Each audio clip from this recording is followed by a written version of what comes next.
Hey guys, Steven here, Fanatic Perspective. Jason Garrett lives to fight another day. Scott Linehan lives to fight another day.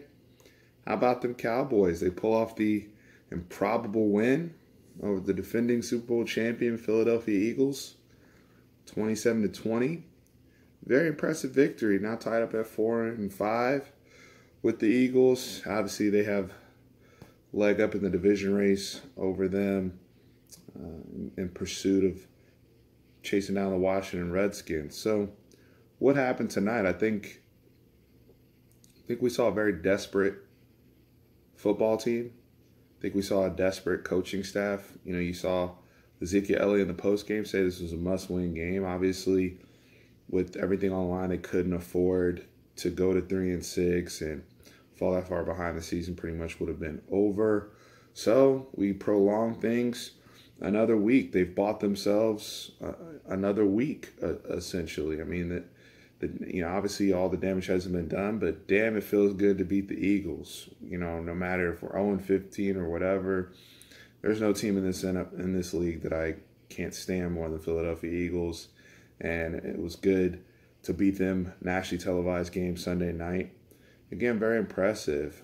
You have to give credit to Scott Linehan.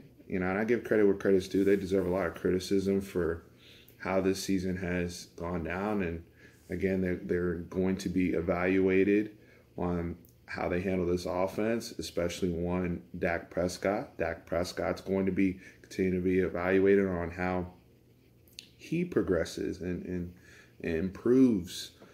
If he doesn't improve, all those types of things. But when I say desperate, you saw, Chris Collinsworth actually alluded to it when he wasn't gloshing over Carson Wentz every 5 seconds, that they're calling every play in the playbook. They unloaded their playbook. They emptied the clip, so to speak. You saw that from Scott Linehan tonight.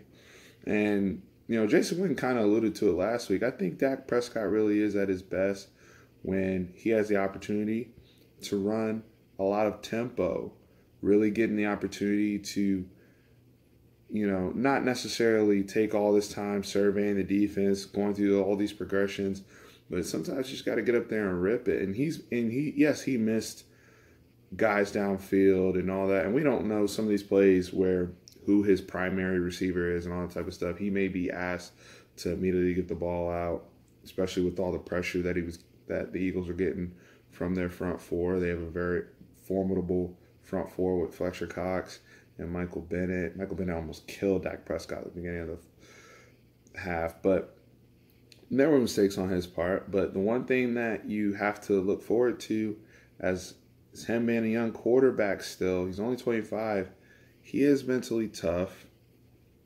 He does battle. He is a warrior, and he's good in 2-minute drill. He is good at the end of these games, or end of half situations. I do like his decision making a lot of time. He does make a concerted effort when he, now in the pocket and stuff, he's had trouble fumbling the football, but, not necessarily putting the ball in harm's way with a whole bunch of interceptions, which was why the interception he threw last week in Tennessee when we were trying to go 14-0 was uncharacteristic and very disappointing.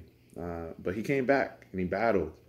Zeke Elliott just having the room, and you got to give credit to, it looks like Amari Cooper is starting to really help this offense with his effect. Did he go over 100 yards? No. Did he have a touchdown? No. But he was very timely. Route running was good. Intermediate, run after catch. And that opens things up. The rush lanes were there tonight.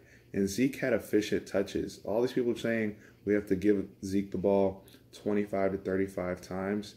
That's not necessarily how the NFL works in 2018. It's more efficient touches.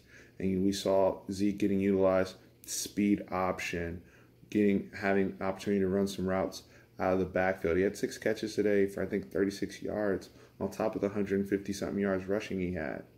I think he maybe had like right at 20 carries, which is a very, very good day on top of the 2 touchdowns to have for your running back. That's a day akin to what you see Todd Gurley and Melvin Gordon are doing. And Zeke has that ability.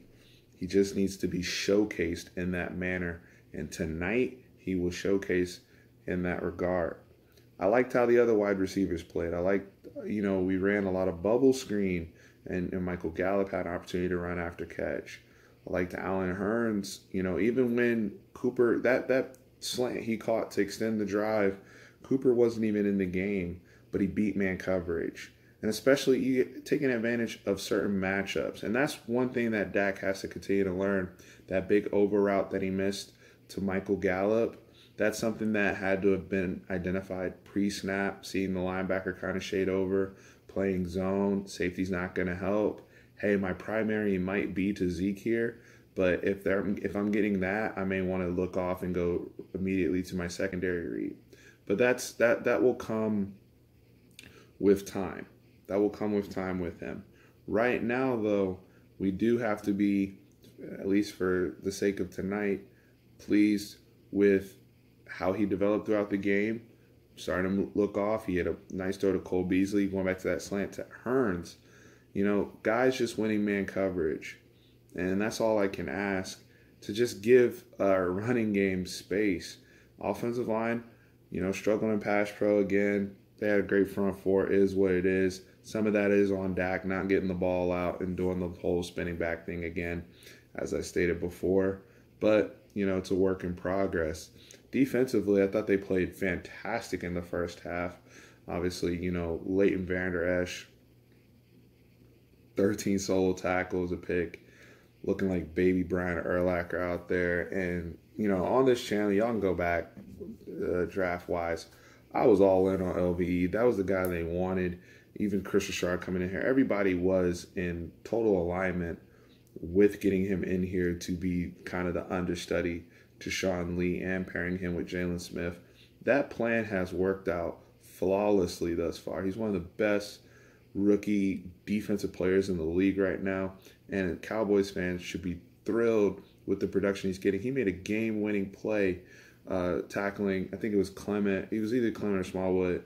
They seem to be interchangeable to me, but on that screen where there's two guys, he fights through two blocks, and he's such a sure tackler and gets the guy on the ground. 13 solo tackles a day is remarkable, especially for a young player just finding the football. Bates Carson Wentz never saw him. Early in the game, set the tone. Yeah, we had issues down second half on the back end, but that's Eagles. They're champions. They made their adjustments. And this is what I talk about with the coaching, because we have another third quarter where we don't get points. And now, yes, we missed a field goal. We now seem to have kicking issues because Brett Maher's missed 3 field goals in the last 3 games. He almost missed that 25-yarder, but it didn't lose us the game tonight. But another third quarter where we come out and we go 3 and out. We're deferring. We're getting the ball in the second half, but we're not doing anything with it where we really, really could have had the opportunity to step on the Eagles' neck. So that was disappointing. Eagles make their adjustments. They hit some big plays. Carson Wentz makes an unbelievable throw. Nelson Aguilar. And plays were being made. But, we stood up. We bended a little bit. But those last 2 series to get the 4th down stop and just break down and make the tackle and not allow them to get in the end zone as time expires, that's all we can ask from the defense. 20 points as a whole. It's good enough to win, especially when your offense is handling their business. And they almost had 500 yards of offense today. So, again, is that just desperation? Or is that a sign of more things to come? Because the thing I would like to see from this coaching staff, on top of how they're trying to develop this quarterback, is their weekly installation. Are you picking on plays that have played some of these teams before? They got to go and study that Cleveland tape as they go to Atlanta next week. Baker Mayfield and those guys had a lot of success, a lot of different things against Atlanta today. Go study that film, install some of those things into the things you do well, and self-scout. There are certain things that the Cowboys that are still doing, even in this win, they're very frustrating. They overutilized Noah Brown today. Why, I don't know. I know Terrence Williams is suspended and all that, and they're looking for that, blocking wide receiver to set the edge. It's way too predictable. Y'all don't ever throw out of it, especially throw to him. He comes in the game, it's so predictable that it's a run. Then you sub a Cooper back in, we know it's a pass. They got to cut that out. They have to get, if you're going to utilize a Noah Brown, have some sort of package in there where he is going to be deployed on a route, because every time he's in the game, they motion him. They're either run, and even at the end of the game, they bring him in, they ran toss sweep behind him. Everybody, the Eagles. If I can see that from my couch, the Eagles can certainly see that from their vantage point. So we have to just, button up those things, I would say. But today, the coaches live to see another day, no doubt. But, overall, I still don't think long-term this is the answer for Dak Prescott. Because Jerry's committed to him, whether we like it or not. It just is what it is. And it's funny because I was listening to Tony Romo during the Seattle LA game, and he made a very wise statement. He said, the time to win is during these guys' rookie contracts when you can kind of pay everybody else and get guys loaded up and the resources ready to go. And I thought that was very telling for what we're trying to do. So we'll see. Again, I will take a win over the Eagles twice on Sunday. I'm just happy to see as well as Dak going against a guy he's often compared to in Carson Wentz. You guys watch the games, you see, the offense that Carson Wentz gets to play in, and it's very college-oriented. And Eagles fans can chime in on this as well. Dak Prescott, I feel like when you watch him and versus Carson Wentz, he's asked to do a lot more. So, that's just something to continue to evaluate. Carson Wentz, again, I said it before, made some tremendous throws and has great arm talent. But in terms of diagnosing, going through progressions, dropping back from center, he's not being asked to do a lot of things. And I do think with both of them still being young, we still have to grade these guys out. Obviously right now, Carson Wentz for sure continues to have the upper hand. But, if we can get the right coaches in here to unlock Dak's potential, and, unless this Linehan Garrett regime turns things around, we'll see. At this point, I don't know about y'all. Again, chime in.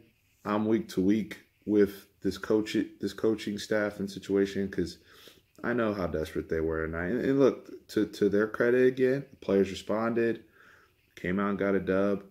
Very heated opponent, heated rival, if you will. So I know some Eagles fans going to come in here and flood the channel and talk trash. Look, y'all booed your Super Bowl winning team off the field at halftime. I don't think we didn't see that either. So there's that as well. So y'all let me know. I'll try to come back middle of this week with more, breakdowns and whatnot of this game, as well as getting into our Atlanta prep. But how about them? I'll take it.